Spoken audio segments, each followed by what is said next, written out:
Hello, and welcome to episode 7 of Hunt-A-Killer, with me, the Haunted Sponge, aka Will Rogers. Follow me on Twitter, follow me on Instagram, follow me on everything. You're watching me on Facebook if you're watching live.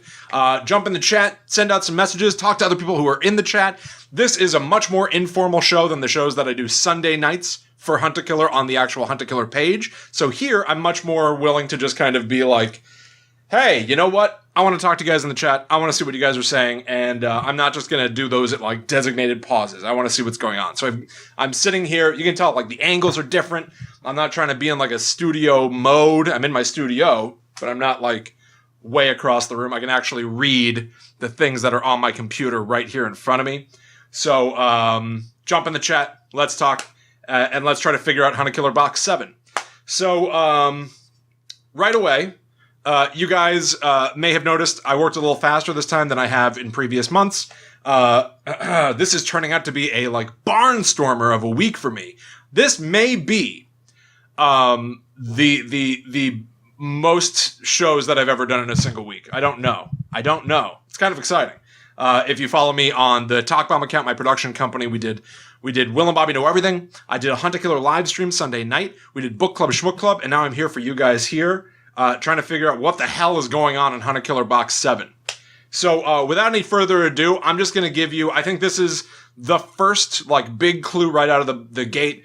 It's kind of, sort of easy to solve, but it definitely was immediately one of those, we've talked about it if you watched any of the previous live streams, one of those big aha moments where you just realize how pieces are fitting together, and bam, inspiration strikes. So, in every single box, we all know we get a letter from Listening Friends of America, the in-game organization that puts us in touch with our pen pal, John William James. Well, things are getting weird at Listening Friends of America, which has been, in recent months, run by Jacob Nilsson. This message made no goddamn sense. Other hunters, do you know what I'm talking about? The phrasing is weird. It's incredibly awkward, and it felt like there was obviously a secret message, and hey, I cracked it. So just to give you a taste of how this feels to read. Dear listening friend, perhaps listening eases a simple eagerness. Some even enter moods yearning more every single sundown.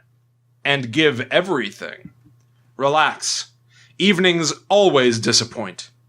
In times, hindsight is new knowledge.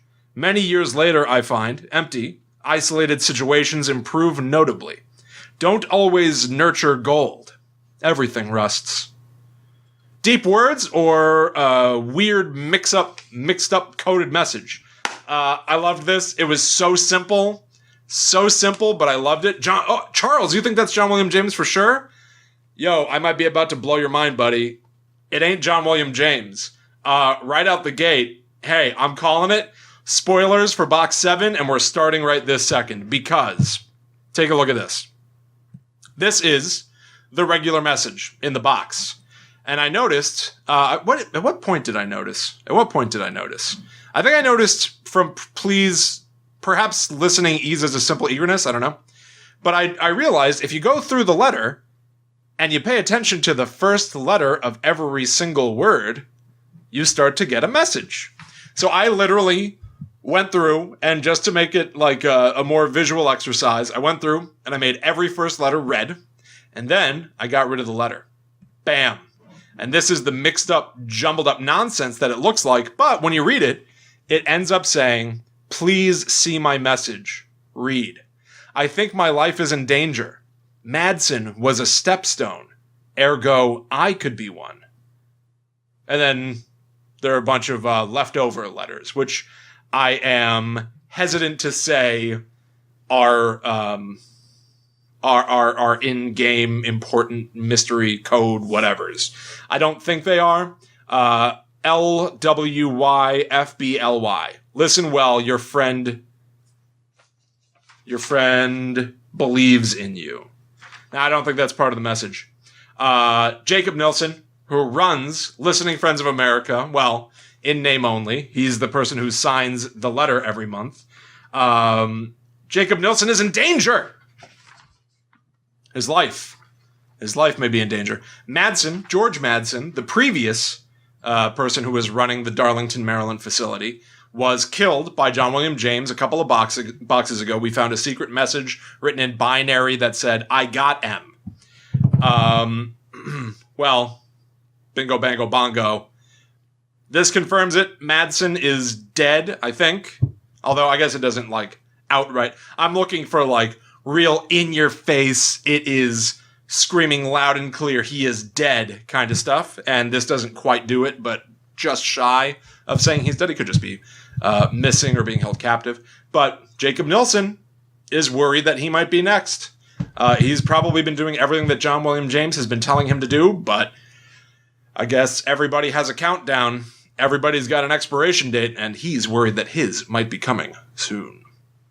So that was the first one, and that I found very exciting. Cool. Looking in the chat here. Jenny Sheffer Mira. Yes, hidden message. Yeah. Who else knew it? Jenny, you did know it. P-L-E. You knew it. Charles, pretty cool, right? Hey, Lisa. And my wife sent the actual link, which I'm so happy about, because now I can actually share it. Share the show if you have not already, guys. I would greatly appreciate that. I am live on Facebook. Cracking into box 7 of @Hunt a Killer Inc. Spoilers. Always worried about spoilers. All right, I got some decent links out here. Some decent links. Sorry, you guys. I know it's not the most thrilling thing in the world, but this is the pains of going live. I want to make sure people come here, because usually I do this on YouTube.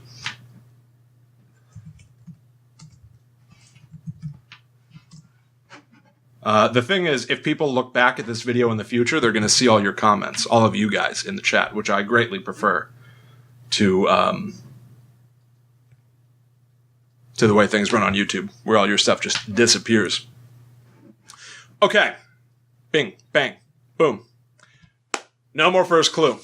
I'm one of the things that I've been trying to figure out in Hunt a Killer this whole time is what are the multiple mingled mysteries that we're trying to solve here.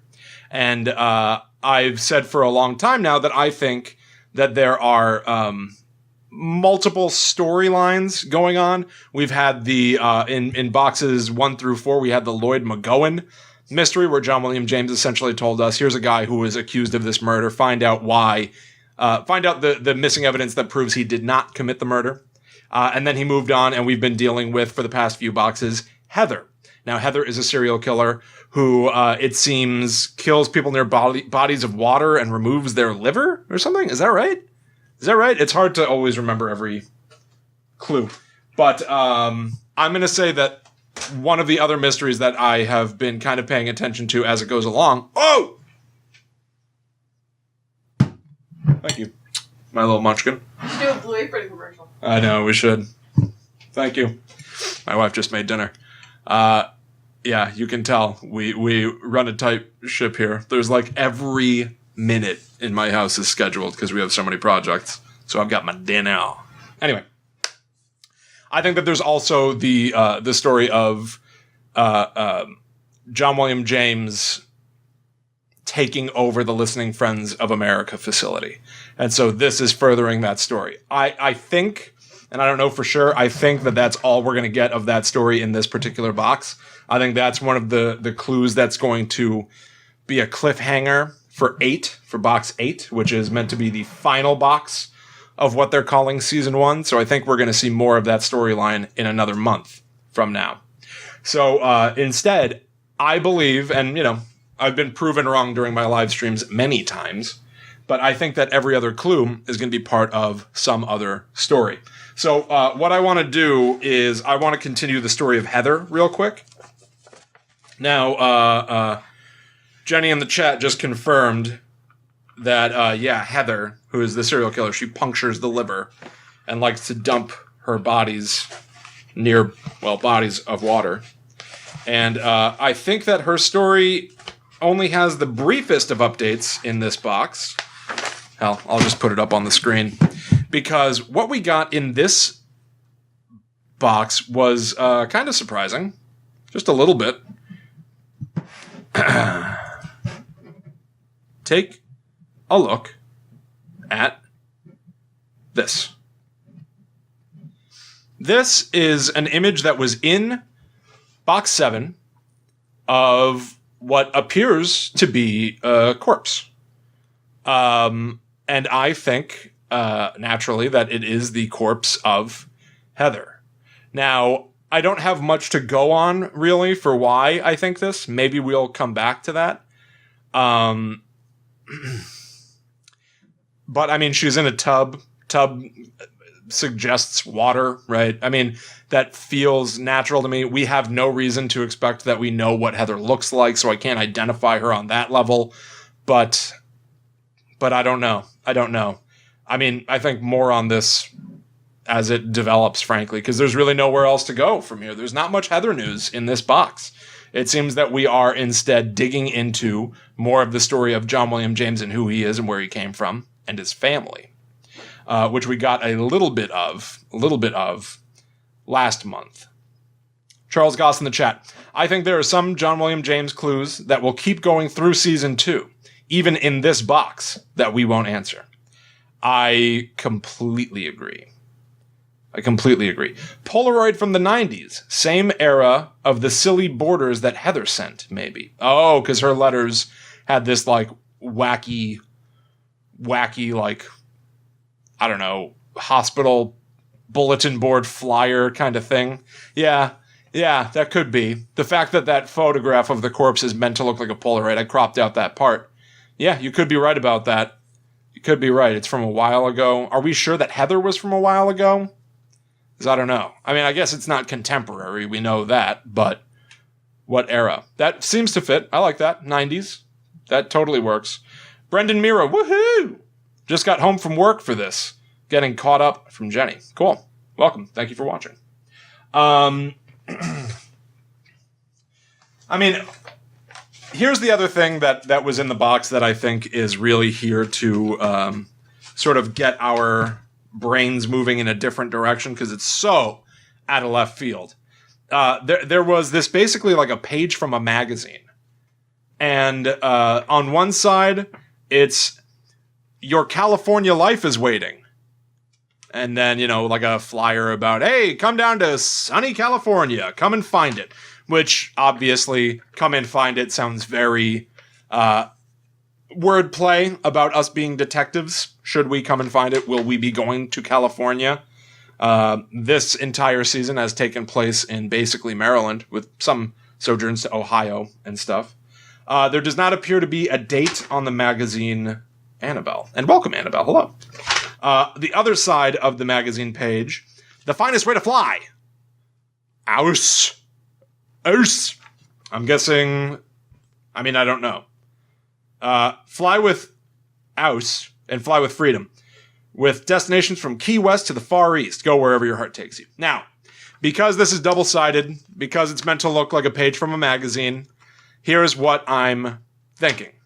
I think the idea is that John William James ripped this out of a magazine to show us. Now, obviously, they're not going to print these pages and then strategically rip one side or whatever. But basically, what I think is John William James is trying to show us one of these things. Because it's in a magazine, we have double information. He really only cares about one of these. I think that this is a hint for season 2. I think that he is getting us mentally prepared to travel to one of these places in the air or to the beaches, the sunny beaches of California. And I'm going to say that I'm going to go on the record. I'm going to stake my reputation on this. Season 2 of Hunt a Killer is going to take place in sunny California. Now, obviously, I work with Hunt a Killer with my Sunday night shows, which I probably should have put a better spotlight on earlier, but they don't tell me anything. They don't want me to know anything, so I don't know anything. So I'm going to go on the record as saying that the next box takes place in California, or the next season, because of the phrase, come and find it. I think it's too perfect. I think it's the kind of clue that we would all look back on. Like if we're on box 20 or something, we would come back and look at this and be like, oh my gosh, it was staring us in the face, California. So, Bam. I think that that's all that is, by the way. What? Jenny in the chat? Look closer at the airplane. There are marks on the underbelly. Yeah, there's like a swirly little doodad. You can't really make that out, but you can see that there's like a smudgy thing between the wings there. Let's definitely hold on to that. Magnify and swirl, Charles. I'm going to say... Here's what I'm going to say. For the past 3 weeks, Sunday nights, I've been doing live streams over on the actual official Hunt a Killer Facebook page, where I jump on and I share some stories and I talk about Hunt a Killer a little bit. And like this past Sunday, we shared one of Charles's projects. So go watch that. Hack the Hunt, hackinghak.blogspot.com. Check it out. And I had an interview with Ryan Hogan, who is one of the co-founders of Hunt a Killer. One of the things that I talked about in my second live stream was that it's too easy to get caught up in red herrings. I already know for a fact, because I've done some digging myself. I did a Google image search on this to see if it's an actual ad or what. And what I came up with was pictures of this lady, because she was a model in stock photography. So Hunt a Killer, the company, just used a stock image of a lady in a bathing suit and put her in this ad. Cool. What this looks like to me, honestly, it looks like they found a photograph of an airplane, and it had a watermark on it, and they didn't remove the watermark. That's what I think. And we can try to confirm that. Do I have a... I don't know if I took a... I mean, I do have a scan of this. I scan everything. I mean, I guess that's super boring. I don't know if it matters one way or another. I don't think the swirls are part of it. I'm going to go... Swirls are not part of it. They're a watermark on an image of an airplane that they wanted to use. Because I also see, if you look closer, you also see kind of like lines on the airplane. I think it's a watermark. Yeah. Important to look close, though. Always important to look close. Okay. Charles is talking about the coordinates from the paper list we got. Charles, I need you to do me a favor, bud. I don't understand compasses, and I don't know how to use them. And I don't understand coordinates. Can you explain in the chat how a compass works and how you use those coordinates to find anything? Because I don't know what I'm doing. Allie, my wife in the chat. That's a specific watermark for an image for a stock photo company. Are you agreeing with me or disagreeing with me? Because I think it's a watermark. While we get info about coordinates and stuff, let's take a look at more things from the box. I want to share something with you guys that I found that I thought was kind of wacky and weird. And I have no idea whether or not it means anything. So, Allie agrees. We think it's a watermark. I think it's a watermark. It's a grid with swirls. You're a grid with swirls. Take that. In box 1 of Hunt a Killer, we got a card called the Swan. Not only was it called, it had a picture of a swan on it. This time, we got the Dragon Swan. An evil doppelganger of a swan. Shout out to anybody who's watching Twin Peaks. Doppelgangers left, right, and center. I'm obsessed with them, and it looks like Hunt a Killer's adding them. I think a swan, if I had to theorize right now, I think a swan went into the Black Lodge, and a dragon swan came out. Mystery solved. I think I just cracked the entire case. That's the end of Hunt a Killer as we know it. Doppelganger. Anyway, so we have... Oh my gosh, look how huge this image size is. We have our picture of the swan. Now, this came from a kid's book. A kid's book about animals with just a bunch of pictures of animals. And then now this time, what we've got...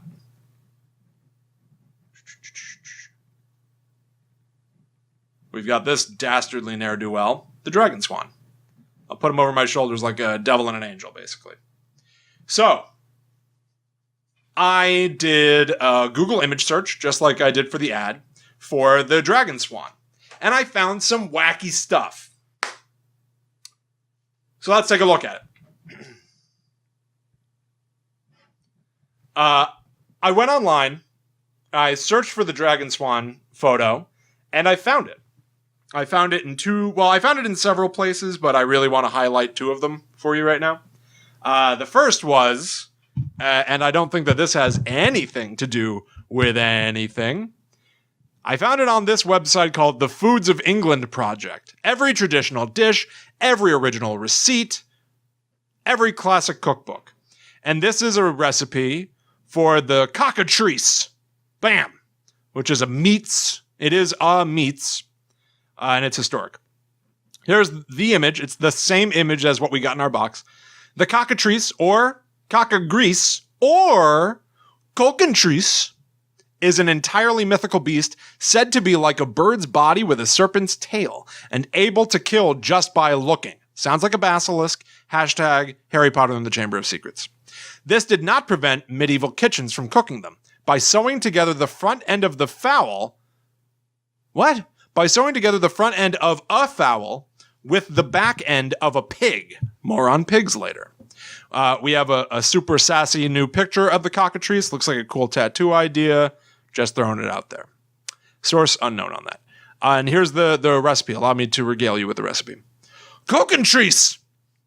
Scald a cap and clen, and smite them into the vast utervard, and scout a pig, and draw him, and smite him in the same manner.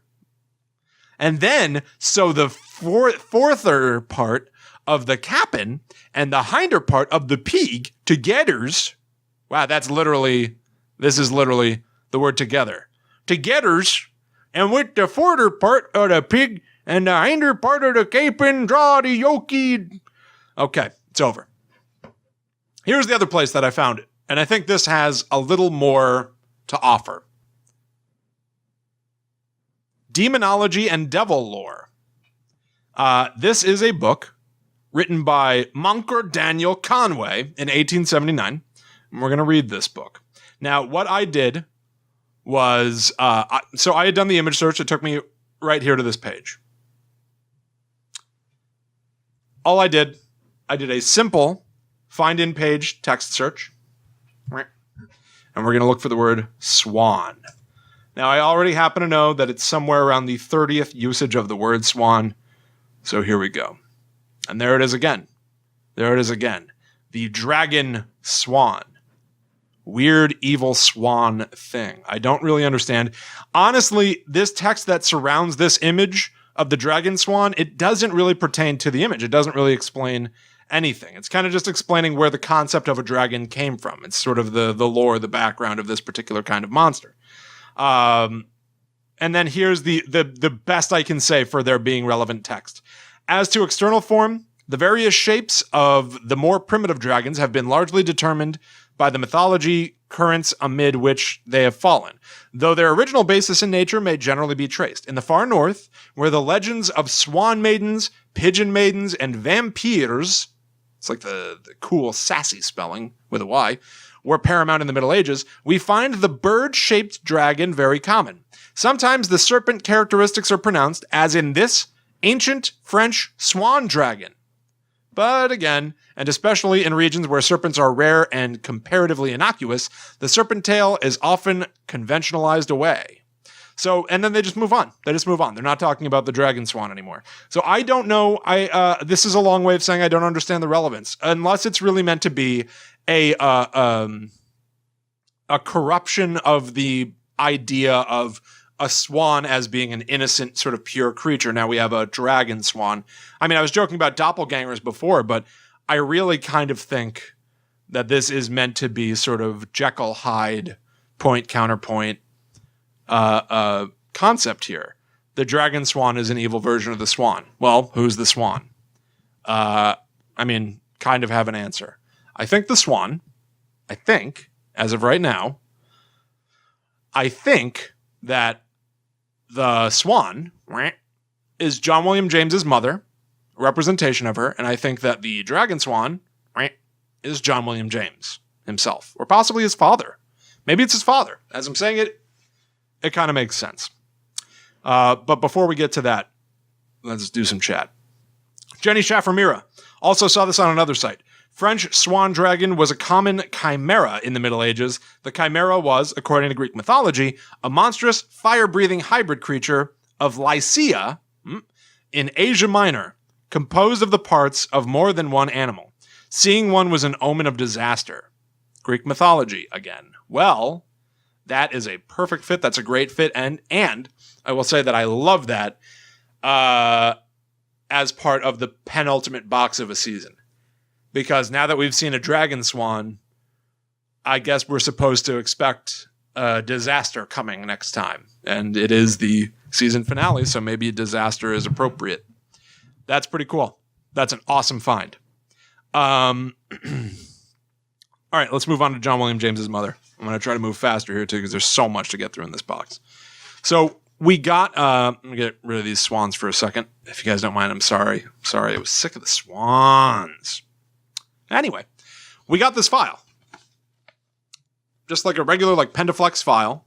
And when you open it up, get a bunch of documents. And they are mostly medical documents about Mary Beth Anna James, who was born December 10th, 1938. Now, this very much harkened back to me to the file that we got in box 2 about Lloyd McGowan and Lillian. Was that her name? The person that he was said to have murdered. We're literally looking at John William James's mother's medical files.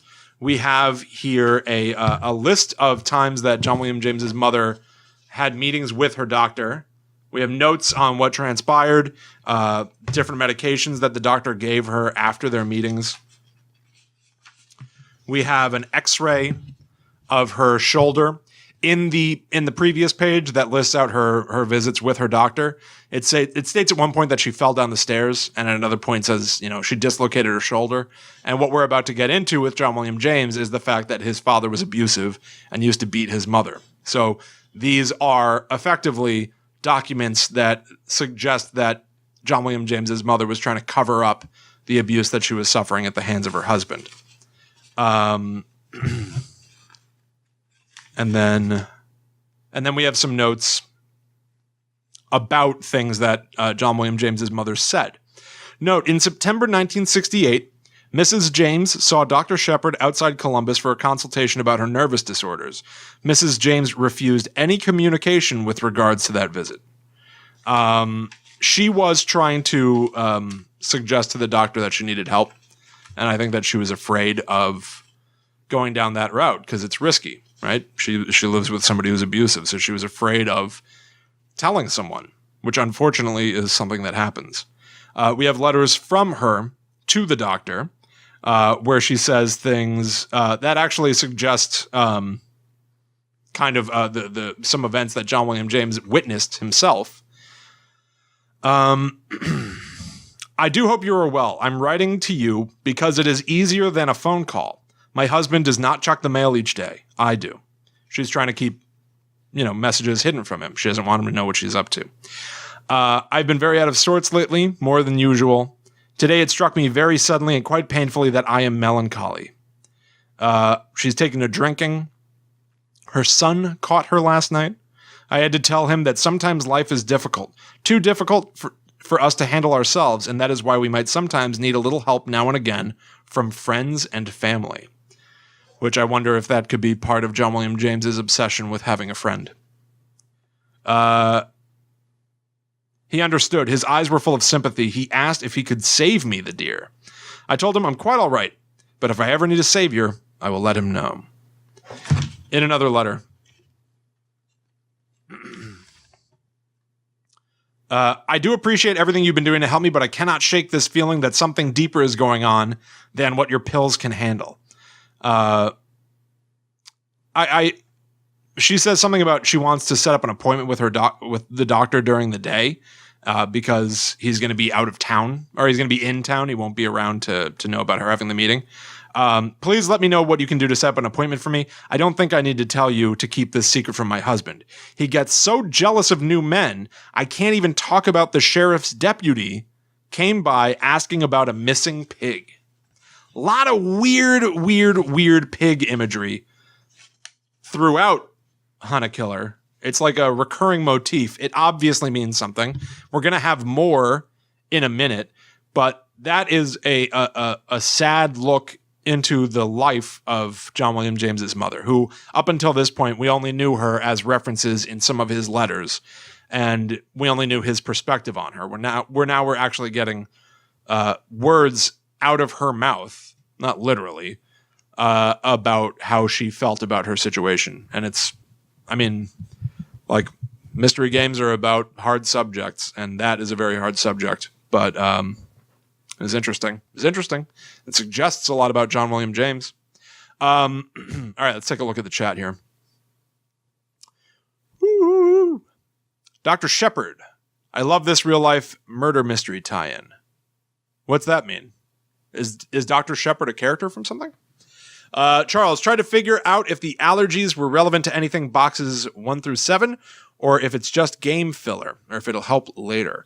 I'm inclined to believe that everything adds somewhere. I don't think that I'm going to be this Sunday. I'm not going to be around. I won't be doing my Sunday night live streams for Hunt a Killer on the Hunt a Killer page. But the next week, the 4th, June 4th, I want to say, I will be back 8 p.m. on the Hunt a Killer page. And I'm going to be interviewing the man behind the writing of the game. Ryan Hogan has said up until this point that everything means something, that everything does add up. And I'm very curious as to whether or not we can try to squeeze any more information out of Derek Smith, the writer of Hunt a Killer. Because, some things are filler. There are red herrings happen, and I think that they are important, but to any good mystery. But I'm inclined to think that everything is part of the game until we know for sure it's not. All right. Jenny in the chat just sent a Wikipedia article about Dr. Sam Shepard, who lived in Bay Village, Ohio. He was a neurosurgeon initially convicted for the 1954 murder of his wife, Marilyn Reese Shepard. What? I mean, it's just a reference, right? We're not saying that this is the guy. Ohio does fit. You're right about that. No way. Defense strategy, theory. The murder of Marilyn Reese Shepard. On the night of July 3rd, 1954. Yeah, that's too early, for sure. So it's a reference. Shepard and Marilyn were entertaining neighbors at their lakefront home, demolished in 1993 by Lake Erie. In the morning hours, Marilyn Shepard was bludgeoned to death in her bed with an unknown instrument. Eesh. The bedroom was covered in blood splatter, and drops of blood were found on floors throughout the house. Some items from the house, including Sam Shepard's wristwatch, keychain, and key, and fraternity ring, appeared to have been stolen. They were later found in a canvas bag in shrubbery behind the house. According to Shepard, he was sleeping soundly on a day bed. Well, I don't know about that, buddy. It was the basis for the story of The Fugitive? What? Dr. Richard Kimball? Are you kidding me? That's crazy. Well, the timeline, it doesn't like perfectly fit, right? Like they're saying that Dr. Sam Shepard was accused of killing his wife in the 50s. But meanwhile, we have evidence right here of John William James's mother having visits into the early 60s. So I don't know. I do not know. It's cool, though. It's super cool. We're going to leave the coordinates to last because I don't know what they are. So maybe I shouldn't leave them to last because that's not much of a grand finale. Me going like, and let's end on this, which I have literally no idea about. This is the John William James letter I hold in my hand. This gives us a few more references to his mom, and I think, honestly, it starts to clear a few things up. It's raining today. I find a great deal of comfort in the soft velvet drip of clouds. As I look out my window, I cannot help but wonder how time will make us all clouds. From dust to dust, they say. when we will go back to Hades. But really, we will dissolve and our liquids will evaporate. The cycle draws us in, and soon we water with our once blood the new soil of our bodies. X. Period. X with a dot. Well, I mean, it is a period, but X, which is just like the alphabet card that we had received a few boxes ago. To what end? I have no idea. I don't know. There are some things that I really just have no ideas about. And this is one of them. When I was a boy, my mother and I would lay out in the field near the pond where the swans would gather, and she would tell me the stories of the constellations. She was a learned woman, too good for my father. She taught me I would do great things and that when she died, she would watch over me from the stars. I believe we are both fulfilling her prophecy. Though much of what I know I learned from my mother, I did glean some useful things from my father as well. As an example, he taught me the valuable lesson of tying up loose ends, which I think is, I think that's sort of like a knowing wink from Hunt-A-Killer, the company, letting us know that loose ends are about to get tied up soon. Sometimes those loose ends come from unexpected places. Sometimes those we let go will not go, and it is left to us to teach them how to tie up their own loose ends and move on to more fertile fields. It seems as though this is the part that freaked me out a little bit. It seems as though it was yesterday when I had to lead my favorite pet pig to my father's claws. He tore its skin and cooked its flesh in his fire.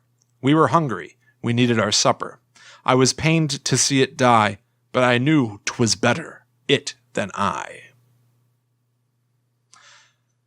How does that mix with what we just learned from John William James's mother's letters to the doctor? She says she couldn't even tell her husband about the time the new sheriff, or just the sheriff, whatever, came over to talk about a neighbor's missing pig. And now John William James is saying that he had to sacrifice his own favorite pig. Is John William James's dad just going through pigs left and right? Just a pig maniac? There was a box, I think it was box 4, where in the John William James letter he says something about watching his dad tear through the flesh of pigs with his yellow teeth. Is it just more of that? Are they all the same story with different tellers? I don't know. I just don't know. Annabelle, there is so much language about burial here. This has to do with where a body is. You think so? Are the coordinates leading up to us finding the location of where someone is buried? Is that the idea? Let's talk about it. So this is the card. Well, I don't know what you would call it. It's just like a slip of paper with letters and directions for, well, I don't know. Northwest, northeast, they're all directions on a compass rose. So this one would be north 160, 52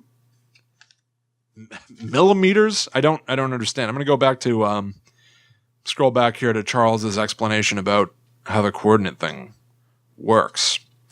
What I did was go to a coordinates converter and clicked on California. Start at about 120 degrees west and go up. So it has to be relevant somehow. Can't use the compass properly in residential. Oh, this thing jumps around. In residential area. I think that's why John William James tells us to go outside. Too many magnetic interferences. Well, I'm not thrilled about that. I can't go outside. I'm not supposed to. It's min for minutes. This says min. That's horrible. It's definitely 2 M's. Looks exactly like 2 M's. All right, so you went to a coordinates converter. All right. Hey, all right, let's just start Googling stuff. I feel like I haven't just flat out gone into my browser and winged it in a long time. I remember way back in the beginning, I sat here looking at a map of England and yeah. Annabelle, my neighbor lady already yelled at me once today, so she can't yell at me again. My mom came over for a few minutes. And my neighbor goes, "Oh, is that your mom?" I was like, "Yeah." I was trying to get away from her. And I went, and my mom goes, "That's my baby boy," pointing at me. And the lady goes, "That's a big baby." And while she is right, and while that is what I would say about myself, did not appreciate it. Thanks a lot, lady. All right. Convert coordinates. Earth point. Guys, we're going Earth point. Okay. What the hell does this mean? Latitude, longitude. So is that what this is? So like 160, 52. Multi-man minutes. Yo, I don't know what the hell I'm doing. Then click on a map. You click on a map in the converter in California. It gives about 120 west. What does that mean? Sorry, my voice was going like super high pitched. What does that mean? As long as we're going to be hanging out here for a minute, I don't want to put my spoiler warning up here. Just because I don't want anybody to come here and be like, "Oh, you ruined the game." Drop it down there. As above, so below. Cool. Charles, if you can send a link to the actual place that you went to, I would greatly appreciate that. Until that happens, I'm just going to go for it. I mean, honestly, Google has an answer for everything. Let's just type it in literally. N:160. I think that's the degrees symbol, but I don't know. 52 mm. My file was not found. I don't want a file. Ah, man, it thinks I'm trying to find a file structure. N:. All right, let's just go to Google. Like an old man here. N:160. Don't know how to do the degrees symbol. MM. Titan photography. Garbage. All right. Taking your link. GPS coordinates converter from Charles. Thank you, Charles. This already seems so much better. What made you pick California? Because this was in the file. Maybe it's not the same thing, as it was kind of shaking around in the box. My slip of paper with all these coordinates and stuff was in the John William James's mom file thing. Would it work on Google Maps? I don't know. I'll open that as well. Can't hurt to have options. Because it was my only reference point. Okay. Well, let's see. Because this really just makes me feel like it's like, I don't know if this is how it works, but it feels like it's supposed to be like, we'll start at north 160, 52 moon minutes, whatever the hell that means. Then move west 120, 32. Then move north 230, 98, if that's what that says. And by the time you get to the end, you will have your like X marks the spot. Here's where the body is buried or something. I don't know. I was going to type. How do I type a degree symbol? Moon minutes. Yep. Moon units, Annabelle. MM stands for moon minutes. On PCs, hold down Alt 0176. Alt 0176. Bam! Degrees symbol. Look at that. All right, so let's type it. N:160 degrees by 52 moon units. All right. Yeah. All right. So a simple Google search is all about photography. But let's see. Latitude 160. Longitude 52. We got our moon units. North 160. Yeah, it's definitely moon minutes. Definitely constellations. I feel like it doesn't need to be stressed, but in the John William James letter, I mean, he's talking about looking at swans, his mom talking to him about constellations, playing a lyre out in the stars. I mean, we're talking about the piece of plastic from box 1, which I'm going to say is confirmed to be a harp string for a lyre. This is why John William James is obsessed with constellations. That is why I think that his mom is the swan, because she was a very soothing figure in his life. He used to watch the swans with her. And his father might be the dragon swan, because he also learned things from him, but they were horrible things. So this is how we get our new Hannibal Lecter type guy, who is both incredibly intelligent and wise from his mom and monstrous from his dad. He's a mix of both. Yeah, I don't know what I'm doing, you guys. So this is 160.52. What is this? DD, Daylight Daddy. Then, all right. Dis means something. That's what the DMS means. So Daylight Daddy, dis means something. N160, E52. Shouldn't I have had a direction for the 52 on this then? Or is it always E? Like, couldn't it be north 160, west 52? So wait, what? Wait a minute, this doesn't fit just right. Bear with me. We have here in order north 160, 52 Moon Man. Then we have west 120, 32 Moon Man. Then north, then east, then south. But it looks like the way that coordinates work is that it always starts with north or south, and then it switches to east or west, right? Is that right? Each two directions. Yeah, I don't understand how the hell this works, Jenny. I don't know what I'm doing. Longitude, latitude should only go up to 180. That does appear to be the case. If the second number is always the latitude number, none of them ever go above 180. So that...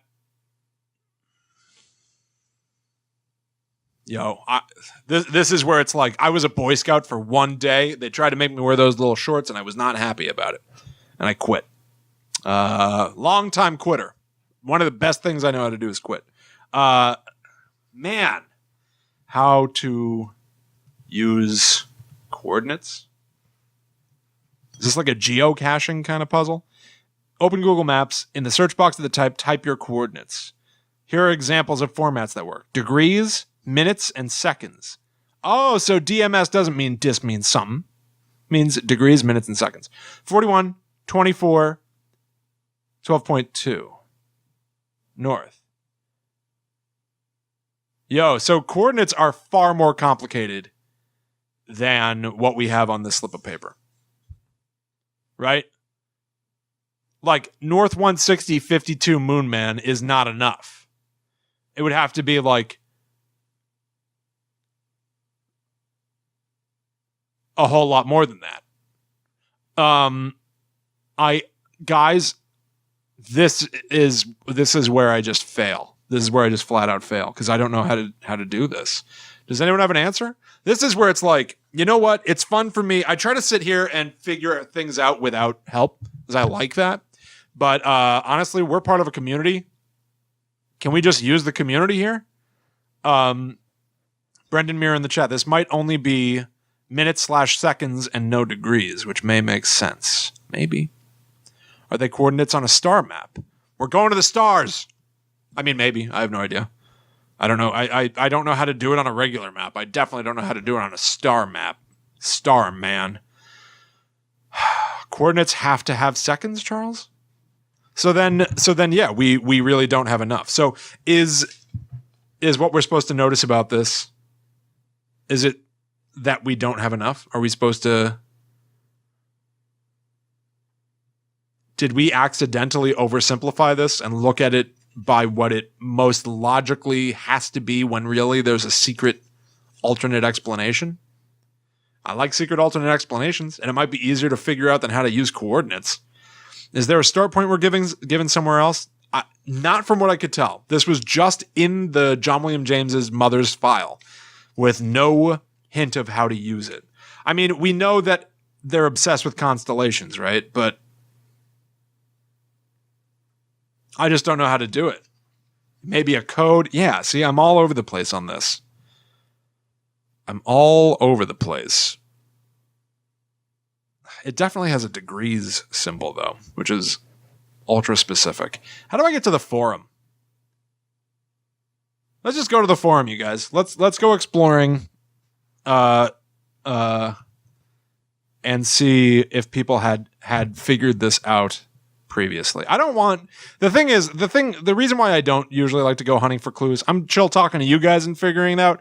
I don't typically like to go hunting for clues because I like to puzzle things through and try to find them. And but honestly, I just want a direction to move in because I don't feel like I have one right now. So let's see what happens. Season 1 by month join. Season 1 by episode. Let's do that. And then we're going to go to 7. There's also one other person in here. Inventory. 12 thing. Oh, no. No one really built the forums for this. What are we going to do? Ah, man. All right. Moon Man. Okay. Cygnus is also said to be the sign of an adulterer. So did John William James's mom cheat on his dad? Interesting. That's pretty cool. Cygnus is meant to be the sign of an adulterer? That's pretty cool. Never heard of that. I'm still not used to MM as an abbreviation. It's for Moon Man. We all say it. It's cool. Yeah, I feel like I'm just trapped. Is the abbreviation for minutes as opposed to the little O for degrees. So it could be that. Charles just yelled and called everyone a bunch of yoga hosers, which is a horrible insult. And now Jenny Mira is crying. So the whole thing has really dissolved. I don't know what I'm supposed to do. And I both like and dislike it. Because I don't like feeling stumped because I enjoy being a halfway decent detective. Is this the end of the Rhine?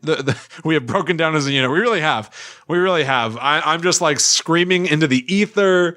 People are crying. I've said this before, and I know I will say it again. Maybe we need a part 2 to this. This is, after all, we've only had this box in our hands for 1 day, 2 tops. But I just don't know. We got this? Brendan, you think we got this? Everyone take a drink. I can. This is all vodka.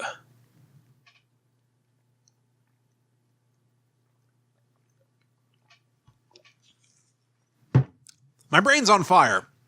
There's water. I don't know. North 160 by 52. I'm sorry, I just have to keep saying because now it's stuck in my head. Moon Man. West 220 by 94. And from what we just learned, that's not how coordinates work. So, Will, no! It's cool, Annabelle. Trying to stay hydrated. I try to drink like 9,000 gallons of water a day. I don't think we got this. I'm going to be perfectly honest. I don't think we do got this. I think we definitely don't got this. If I had to pick one way or the other, I think we ain't got it. Any ideas? CONUS? These aren't straightforward coordinates. CONUS of southeastern United States and Caribbean. What does that mean? I've never heard the word CONUS in my life. A concave larval shell of about 2 whorls. Maximum diameter, millimeters. I mean, yeah, I think MM is most commonly an abbreviation for millimeters, which is why it doesn't feel like it can be broad-scale global coordinates when you're getting down to a matter of millimeters. I just don't know. This one's making me go in circles. I hate to say it, you guys. I think that we're going to end this one on a huge cliffhanger because I think that we need box 8. I think that we need it. Am I crazy? maybe this is the kind of thing that now that it's in our heads, now that we've seen it, we're going to start to see stuff like this other places that we've never really noticed before. I think we need more time. I think this needs to bake. I think that we need to have a little more time to ruminate on this and reconvene, because I'm not seeing it. I'm not seeing anything that's jumping out at me as the right way to move. I don't feel like there is a clear path just yet. But I think that there has to be something. I wonder if there could be something that makes us look backward. Remember, was it last month that we had a code along the bottom of the Listening Friends of America letter that was like A6, D5, B4, A2, or whatever? I don't know. I mean, could it have some relation to some other clue that we have not yet figured out? It's hard to say. Yeah. I'm calling it, you guys. I'm calling it. This is the end of the road for now, but only for now, because of course I will be back to talk about this again someday in the future. Maybe it'll be in a month when we have box 8. Maybe it'll be sooner if something strikes me as relevant, or if I start to feel like there's somewhere we're supposed to be going. I will for the road, I will take a look at something that you guys are saying in the chat real quick. Is the compass everyone has off center, Brendan? As in the north-south settings on the very inside, not the part you can move off center. I'm unclear on exactly what you mean, but if your compass looks anything like mine, similar swirls to what is on the image of the airplane that I discredited earlier are inside the compass. I still don't think it means anything, but that is true. I've got no idea. I have just no idea.